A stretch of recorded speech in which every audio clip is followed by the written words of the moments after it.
Justice! When do we want it? Now! What do we want? Justice! When do we want it? Now! Bienvenido, mi gente. Welcome back to our second episode of Project Somos. My name is Sam. Today we're going to be sitting down with Ernest Martinez, who is the current chairman of the César E. Chávez Legacy and Educational Foundation here in the city of San Antonio. So Ernest, thank you so much for opening up the doors to this place that just holds so much history. Like, I just get goosebumps looking at all the amazing artifacts and just pictures and flyers of just a big movement that plays a big part, you know, in our lives as Latinos here in the U.S. So what geared you, or what motivated you to become chairman of CCLEF?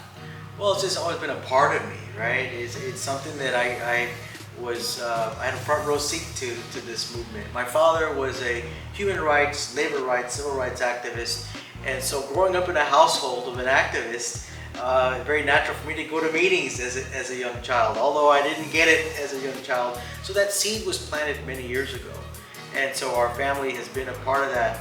And so over the years, you know, it wasn't always an official 501c3 organization. It was a movement.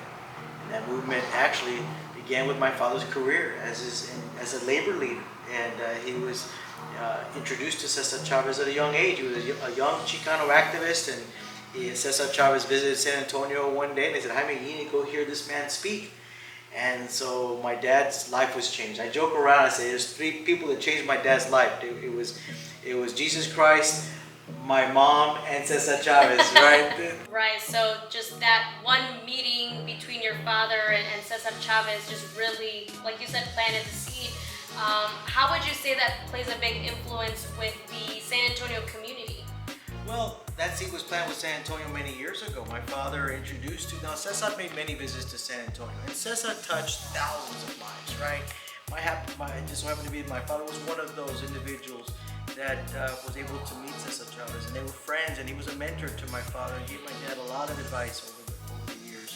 And so San Antonio is a special place because one of the first meetings, earlier meetings, should I say, in 1979, César Chávez was introduced to the community at large, the Mexican American Unity Council on the west side of San Antonio. And here was an assembly of leaders from the community. You had leaders from the Catholic Church and Father Cheryl Smith. You had labor leaders. You had newly elected Latino or Hispanic, right, council members on the city council for the first time with single-member districts. So all this was definitely a pivotal time for San Antonio. So that seed was planted many years ago and over the years, right? But I always attribute one event, and an event for all of us across the United States that changed all of our lives, and that's when César Chávez passed away. So 1997 was the first march, but it didn't come so easy. Right? There was resistance in the community. So it was not until 1997 that the first march took place in San Antonio. So that's where it's rooted. Those are the beginnings. Well, thank you, Ernest, for sharing all of that with us. You know, I think as young Latinos growing up in the United States, we often don't get this kind of information from the textbooks that are provided to us, you know, and we just learn through the stories that are passed down. So thank you so much for sharing all of that with us. I do want to ask one last question. What are your goals for the future for CCLEF? Well, CCLEF, first and foremost, we've got to keep the legacy alive, and we do that by outreaching to the community. You know, this movement is very far removed from this younger generation. It seems like it's so far long ago.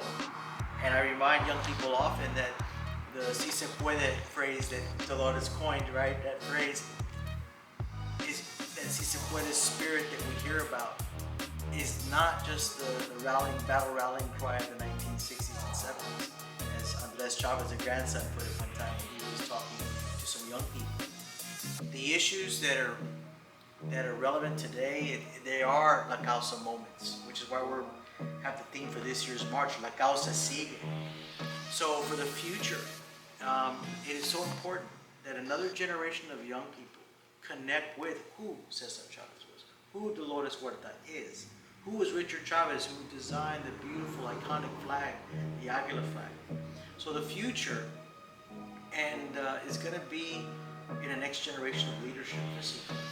Thank you so much again for opening up your doors today to Project Somos. We really appreciate it, and you know, like you said, la causa sigue. La causa sigue. Thank you so much. Thank you, Samantha.